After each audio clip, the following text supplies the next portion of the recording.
Gold trusted gold buyers తాకట్టులో ఉన్న బంగారాన్ని విడిపించి ఈ రోజు ఉన్న మార్కెట్ ధరకే కొనబడును. మరిన్ని వివరాలకు సంప్రదించండి 77107720. మరో 3 రోజుల్లో జూబ్లీ హిల్స్ బైపోల్ ఎలక్షన్స్ ఉండబోతున్నాయి. 3 మేజర్ పార్టీస్ ఎవరు గెలుస్తారన్న ఆసక్తి అయితే ప్రస్తుతం ప్రజల్లో అయితే కనిపిస్తుంది. మరోవైపు పబ్లిక్ టాక్ ఏంటి, ఫస్ట్ టైం ఓటేసే వాళ్ళ టాక్ ఏంటి, అదే కాకుండా అనేక మంది అనేక పర్స్పెక్టివ్స్ అయితే చెప్పుకుంటూ వస్తున్నారు. ప్రధానంగా గద్ద మీద కూర్చున్న వాళ్ళు గద్ద నిలబెట్టుకోవాలని కొంతమంది ఉంటే, మరి ఒక గద్ద ఎలాగో పాతేయాలంటూ కూడా బీఆర్ఎస్ ప్రయత్నిస్తుంది. ఒకవైపు మనం మాట్లాడే ప్రయత్నం చేద్దాము. జూబ్లీహిల్స్లో ఉన్న ప్రజల పర్స్పెక్టివ్ కానీ, లేకపోతే ప్రస్తుతం మనం రేమత్ నగర్లో అయితే ఉన్నాం, ఎవరు గెలుస్తారు, ఉన్న ప్రభుత్వం వల్ల ఎటువంటి ఉపయోగాలు ఉన్నాయి, అదే కాకుండా వాళ్ళ రివ్యూ అయితే ప్రస్తుతం తెలుసుకుందాం. జూబ్లీహిల్స్ ఎలక్షన్స్లో ఎవరు గెలుస్తారు? జూబ్లీహిల్స్ ఎలక్షన్లో నవీన్ అన్న గెలుస్తాడు. ఎందుకంటే నవీన్ అన్న ఒక యూత్కు ఆదర్శం కాబట్టి నవీన్ అన్న కొన్ని సేవలు చేస్తూ ఉండు. సునీతకు కానీ బీజేపీ వాళ్ళకి ఎందుకు ఒక ఛాన్స్ ఇవ్వదు? ఎందుకంటే ఇప్పుడు టీఆర్ఎస్ ప్రభుత్వం గత 10 ఏళ్ళలో చేసింది పెద్దగా ఏం లేదు. ఏం చేసినా ఓన్లీ ఇక్కడ రోడ్లు ఇవే చేసింది తప్ప జాబ్స్ చేసింది కానీ యువతకు ఏం ఉద్యోగ అవకాశాలు ఎక్కువేం కల్పించలేదు. జస్ట్ వాళ్ళ డబ్బు సంపాదించే కోసం వర్క్ మాత్రమే చేసుకున్నారు. అందుకోసమనే ఇప్పుడు నవీన్ అన్నకు ఛాన్స్ ఇస్తే యువతకు కొంచెం ఆయన డెవలప్ చేస్తాడన్న ఉద్దేశంతో నవీన్ అన్నకు గెలిపేయాలని మేము కోరుకుంటున్నాం. నవీన్ యాదవ్ గెలుస్తాడన్న. ఎందుకు అట్లా? ఏమో ఆయన కొంచెం అన్నిట్లలో బాగా చేస్తున్నాడు కదా, అందుకని అనుకుంటున్నాను. ఎందుకు బీజేపీకి కానీ మాగంటి సునీతకు ఒక ఛాన్స్ ఇవ్వకూడదు? ఇవ్వచ్చు, దాంట్లో ఏం తప్పు లేదు. కాకపోతే ప్రజలైతే ఎక్కువ ఇప్పుడు నవీన్ యాదవ్ మెజారిటీ అయితే నవీన్ యాదవ్ కానీ అంటున్నారు. కాంగ్రెస్ వచ్చినప్పటి నుంచి మీకు స్కీమ్స్ కానీ పథకాలు కానీ ఏమైనా వచ్చినాయా? ఏవి రాలేవు. మా ఆయన చనిపోయిండు, ఇప్పుడు 3 సంవత్సరాలు అవుతుంది, పింఛన్ రాలేదు. రేషన్ కార్డుది చనిపోయినాక నాకు ఒక్కదానికి ఇస్తాన్నారు, అది ఇవ్వలేదు.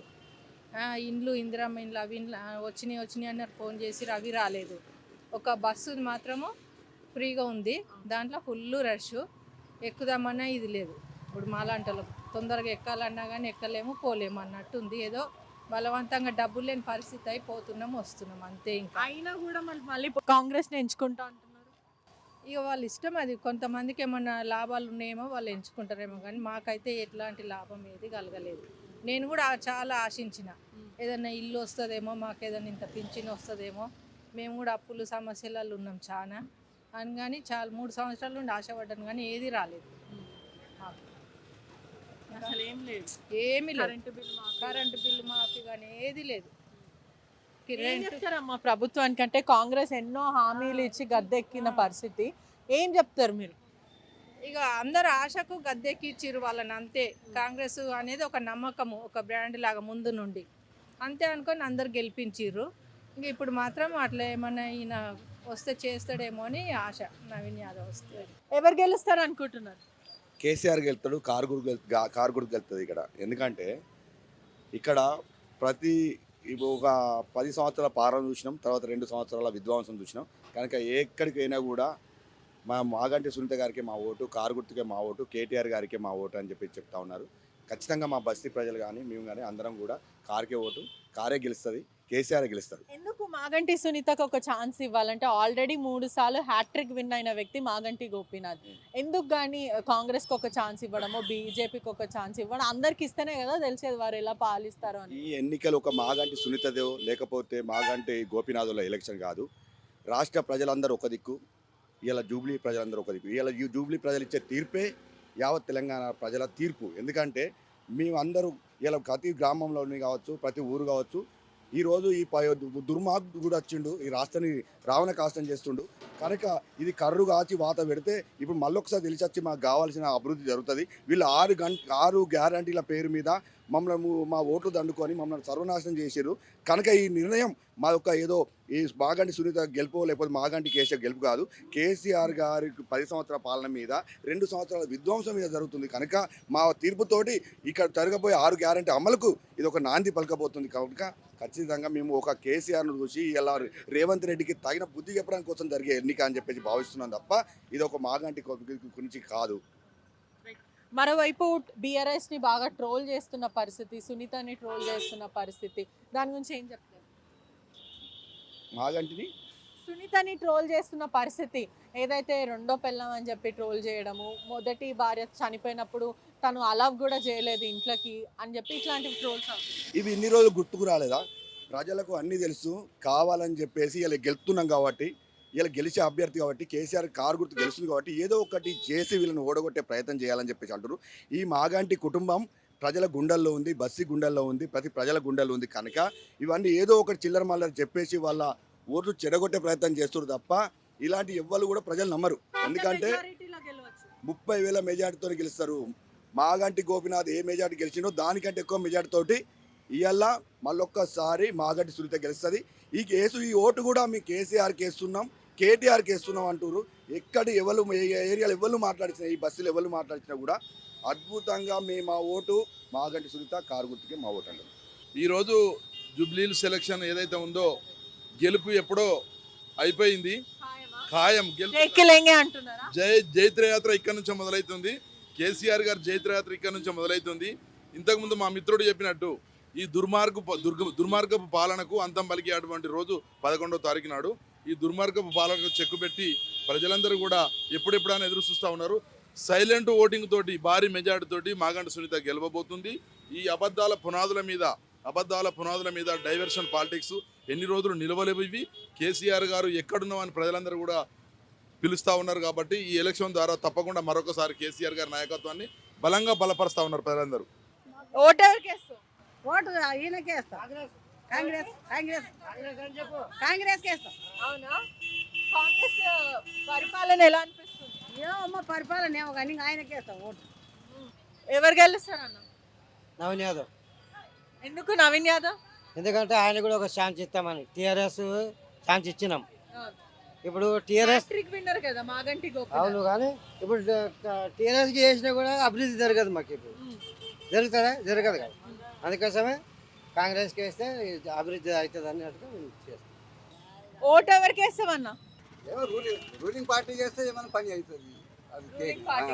కాంగ్రెస్ ఎందుకు అట్లా? ఎందుకంటే ఇది రూలింగ్ పార్టీ ఏమైనా చేయవచ్చు, వాళ్ళు ఏం చేస్తారు. ఇప్పుడు జూబ్లీ హిల్స్ ఎలక్షన్స్ లో ఎవరు గెలుస్తారు అనుకుంటున్నారు? టీఆర్ఎస్ అనిపిస్తుంది. ఎందుకు అట్లా? ఎందుకంటే మెయిన్ ఫ్యాక్టర్ వచ్చేసి బస్సే అనిపిస్తుంది, ఫ్రీ బస్ ఎఫెక్ట్. అది కాంగ్రెస్ పెట్టింది కదా. అదే కాంగ్రెస్ పెట్టింది కాబట్టి అక్కడ ఓట్లు టీఆర్ఎస్ వస్తాయి అంటున్నాను. ఆ ఓటు టీఆర్ఎస్. నవీన్ యాదవ్ గురించి ఏం చెప్తారు? ఈ ఏరియాలో నవీన్ యాదవ్ గురించి కానీ లేకపోతే మాగంటి సునీత కానీ ఎవరు గెలుస్తారు? ఈ రెండు పార్టీల మధ్యలో కొంచెం టఫ్ ఫైట్ కనిపిస్తుంది. నాకైతే టీఆర్ఎస్ అనిపిస్తుంది. చాలా మంది టీఆర్ఎస్ అంటారు.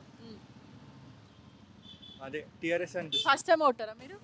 ఫస్ట్ టైం ఓట్ వేస్తున్నారా? లైఫ్ లో మొదటిసారి ఓట్ వేయబోతున్నారు. ఫీలింగ్ ఏంటి? ఎక్సైట్మెంట్గా ఉంది కొద్దిగా. రైట్ చాయిస్ అవ్వాలిగా. అవునవును. పాస్ట్ ఫ్యూ ఇయర్స్ని బట్టి దేనికి ఓట్ వేయాలో చూసుకుంటాం. దాన్ని బట్టి TRS majority first time voters లో ఉన్నారు కాబట్టి, అంటే ఆ ఫస్ట్ టైం ఓటర్స్ లో మెజారిటీ ఎవరికి ఓట్ వేయబోతున్నారు? మెజారిటీ అయితే టీఆర్ఎస్ అనిపిస్తుంది. ఎందుకంటే ఫీజు రీఎంబర్స్మెంట్ కూడా, అంటే ఫస్ట్ టైం ఓటర్స్ అందరూ మ్యాక్సిమం స్టూడెంట్సే ఉంటారు కదా, వాళ్ళకి ఫీజు రీఎంబర్స్మెంట్ కూడా వస్తలేదు. అదే టీఆర్ఎస్ వస్తుంది అనుకొని వాళ్ళకే ఇద్దామని చూస్తున్నాం. ఎవరు గెలుస్తారు జూబ్లీ హిల్స్ ఎలక్షన్స్ లో? ఎవరు కోటేస్తున్నారు? నవీన్ యాదవ్ గెలుస్తారు.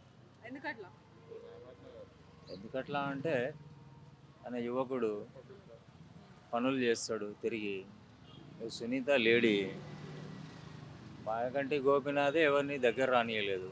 ఈమె ఎవరిని రానిస్తుంది, ఎవరికి ఏం పనులు చేస్తుంది. ఒకటి అది మెయిన్ పబ్లిక్లో అదే ఉంది, అందరికీ అదే ఉంది. ఒక్కసారి ఛాన్స్ ఇవ్వచ్చు కదా ఎవరికి? మరి ఈయన కూడా ఒకసారి ఛాన్స్ ఇవ్వాలి కదా. ఆల్రెడీ వాళ్ళ హస్బెండ్ ఉన్నాడు ఒకసారి, మూడు సార్లు ఉన్నాడు. మళ్ళీ ఇప్పుడు ఆయనకి వాళ్ళ ఫ్యామిలీకి ఇవ్వాల్సిన రూల్ ఏముంది? నవీన్ యాదవ్ యువకుడు, ఆల్రెడీ ప్రజాసేవకుడు, ప్రజల్లో పని చేస్తాడు. ప్రతి ఒక్కడు నవీన్ యాదవ్ దగ్గర పోయి పనులు మాకు ఈ ప్రాబ్లం ఉందని చెప్పుకోనికి అవకాశం ఉంది. ఆమె లేడీ డోర్లు మూసుకొని కూర్చుంటే ఎవరు ఏం పని చేస్తారు? ఒకటి. రెండోది ఏంటంటే బ్యాడ్ న్యూస్ కూడా అయిపోయింది. వాళ్ళ ట్రోలింగ్ అవుతుంది మొత్తం న్యూస్. వాళ్ళ హస్బెండ్ చనిపోతే వాళ్ళ ఫస్ట్ భార్యని, కొడుకుని, మదర్ని ఎవరిని రానియలు, అది ఇది బాగా బ్యాడ్ న్యూస్ అయిపోయింది. కాబట్టి వన్ సైడ్ అయిపోయింది మొత్తం. అక్కడ మొత్తం ఏమైందంటే బ్యాడ్ న్యూస్ వల్ల మొత్తం ఇదైపోయింది. మీ ప్రకారం కాంగ్రెస్ గెలుస్తుంది? 100% గెలుస్తుంది. ఇంట్లో అన్ని పథకాలు వచ్చినాయా మీకు? ఏం రాలే ఇప్పటి వరకు. కాంగ్రెస్ నుంచి ఏం రాలే. ఎందుకు అట్లా అప్లై చేయలే కరెంట్ బిల్లు కానీ? మేము ఎప్పుడు మా జీవితంలో ఏది తీసుకోలే, ఎవడు ఏ ప్రభుత్వం ఎవడు కూడా ఏమి ఇవ్వలేదు. కాకపోతే ఓటాకు ఉంది కాబట్టి ఏదో వినియోగించుకోవాలి అంతే. అంతే అండి. అంతే తప్ప వేరే ఒక్కటి కూడా మరి నాకు వచ్చింది ఏం ప్రభుత్వానికి మీ లేదు. ద్వారా అయినా చెప్పండి, ఇట్లా ఎప్పుడు వినియోగించుకోవట్లేదు, ఏవి రావట్లేదని చెప్పండి. చెప్పాలి, ప్రభుత్వం చెప్పాలంటే ఇంకా మీ టీవీ ఛానల్ వాళ్ళే చెప్పాలా. మీరు ఎవరు గెలుస్తారు అనుకుంటున్నారు? ఎవరు గెలుస్తారు? కాంగ్రెస్ గెలుస్తుంది, అందరికి తెలుసు. అందరికీ తెలిసిన విషయమా? కాంగ్రెస్. ఎందుకు కాంగ్రెస్? లోకల్ క్యాండిడేట్ ఉమ్. కాంగ్రెస్ అంటే నవీన మన లోకల్ బస్సులు ఉంటాడు, చదువుకున్న పిల్లగాడు, మంచి వ్యక్తి. కాంగ్రెస్ గెలుస్తుంది. మీరు ఏం చేస్తారు? నేనా వ్యాపారం చేస్తా. ఇదేనా? మీ స్టైల్లో చెప్పండి ఎవరు గెలుస్తారు? 101% కాంగ్రెస్ గెలుస్తుంది, డౌటే లేదు. ఇక్కడ జూబ్లీ హిల్స్ దగ్గర నించున్నావు కాబట్టి ఎవరు గెలుస్తారు? టాక్ ఏమి వినిపిస్తుంది? నవీన్ యాదవ్. ఎందుకట్లా? ఏమో ఆయనకే ఎక్కువ ఉన్నట్టు అనిపిస్తుంది. పబ్లిక్ పర్స్పెక్టివ్ ఎక్కడ చూసినా అదే మాట్లాడుతున్నారా? చెప్పు అన్న, ఎవరు గెలుస్తారు? మేము ఏడబుట్టినాం, ఎక్కడున్నామండి? జవహర్ నగర్. మేము అన్నకే సపోర్ట్. అట్టిపండ్లు పట్టుకున్నావు, అట్టిపండ్ల స్టైల్లో చెప్పు. పక్క అట్టిపండు ఎవరు, కచ్చా అట్టిపండు ఎవరు, మధ్యలో ఉన్న అట్టిపండు ఎవరు? ఉంటాడు మాకు అన్న, ఏమైనా మాకు చూసుకుంటాడు ఆయన. పక్క అట్టిపండు ఎవరు? పక్క అట్టిపండుగ కచ్చిగా ఉన్నా మెత్తగా ఉన్నా పర్లేదండి, అన్ననే రావాలా, అన్ననే వస్తారు. కొంతమంది పైసలు తీసుకొని వేస్తారు ఓటు, మేము పైసలు తీసుకొని ప్రేమతోనే వేస్తాం ఓటు. ఎందుకు నవీన్ అన్ననే రావాలి? వీళ్ళకి 3 సార్లు ఇచ్చిరమ్మా ఛాన్స్. బీజేపీకి ఇవ్వచ్చు కదా, ఒక్కసారి ఇవ్వలేదు. ఇక్కడ బీజేపీ రాదమ్మా అసలు. మీరు బీజేపీ అంటారు, బీజేపీ ఇక్కడ కొంతమంది గోపీనాథ్ అంటే గోపీనాథ్ ఉన్నాయి, ఆయన దగ్గర ఎంత కోట్లు. మెజారిటీలో గెలవచ్చు? అమ్మా ఇట్లా అని చెప్పం మేము, మేము చూపిస్తాం మాది ఏదో దమ్ము. మేము చూపిస్తామంటే ఈ మార్కెట్ ఉన్నారు మనుషులు, ప్రతి ఇంటికి ఏం ప్రాబ్లం ఉన్నా అన్న చూసుకున్నాడు. మా వాళ్ళు అడగండి అండి, మీరు చెప్తాను నేను. చెప్పండి. మీరు అడుగుతారు, నేను చెప్పలేకపోతున్నాను. చెప్తానే ఉన్నా నవీన్ యాదవ్ అని చెప్పి. మళ్ళీ ఆయనే గెలిచారు, మాకు ఉండడు ఆయన. పైసలు ఇస్తారని కాదు, మాకు పని లేకుంటే మా ఆశ గరీబులకు పని ఇప్పించాడు ఆయన. ఎట్లాంటి పని ఇప్పిస్తాడు? నేను పెయింటింగ్ పని చేసుకుంటాండి. నేను 30 రూపాయలు కూలి అప్పటి నుంచి చేస్తున్న పని. అన్న అని మా అమ్మని తీసుకొని ఇంటికి వెళ్తే, తమ్మి ఏ ఆగుర్రా బాయ్ నేను వస్తున్నా, 2 నిమిషాలు ఆగట, 2 నిమిషంలో వచ్చేసాడు అన్న. ఇంకా అంతకంటే ఏం చెప్పలేనండి నేను. ఆయన గెలుస్తాడు, నేను గెలిపిస్తాం, మాకుంది ఆ దమ్ము. ఇంకా దమ్ము గిమ్ము గురించి మాట్లాడమండి. దేవుడు ఒక్కనే కోరుకోమన్నాడు, 2 3 అయితే మాకు నడవదండి. నవీన్ అన్న మాకు అంతే, ఇంకేం చెప్పలేమండి. బీఆర్ఎస్ వర్సెస్ కాంగ్రెస్ 2 పార్టీల మధ్యలో టఫ్ ఫైట్ ఉండబోతుంది. ఎక్కడ చూసినా చూసుకుందాం దేకిలెంగే అంటున్నారు. 30,000 మెజారిటీతో గెలవబోతున్నాం అంటూ బీఆర్ఎస్, మేమే గెలుస్తాం అదే మెజారిటీతోనంటూ కాంగ్రెస్ చెప్తుంది. అసలు గెలిచేది ఎవరు? సింపతి కార్డ్ ప్లే చేస్తుంది సునీత అని కొందరు, మరోవైపు బెదిరిస్తున్నాడు నవీన్ యాదవ్ అని కొందరు మాట్లాడుతున్నారు. అసలు ప్రజల మెప్పు ఎవరు పొందుతారు, గద్దె ఎక్కేది ఎవరు అనేది మరికొద్ది రోజుల్లో తెలిసే సిచ్యువేషన్ ఉంది. 3 రోజుల్లో ఎలక్షన్స్ ఉండబోతుంది, చూడాలి ఎవరు గెలుస్తారు. గద్ద ఆల్రెడీ ఎక్కిన వాళ్ళే మళ్ళీ దాన్ని నిలబెట్టుకుంటారా లేదా గద్దని పాతుతారా జెండాని అనేది కూడా తెలియాల్సిన విషయం. Cameraman గణేష్తో పెట్రిషా reporting, RTV Hyderabad. చరిత్ర సృష్టించినోడు ఇప్పుడు ఆ చరిత్రని తిరగరాయబోతున్నాడు. అబద్ధాల గోడల్ని బద్దలు కొట్టి నిజాలను రాగా మీ ముందుంచబోతున్నాడు. నిజమైన వార్తల కోసం వెంటనే డౌన్లోడ్ చేసుకోండి రా యాప్ని.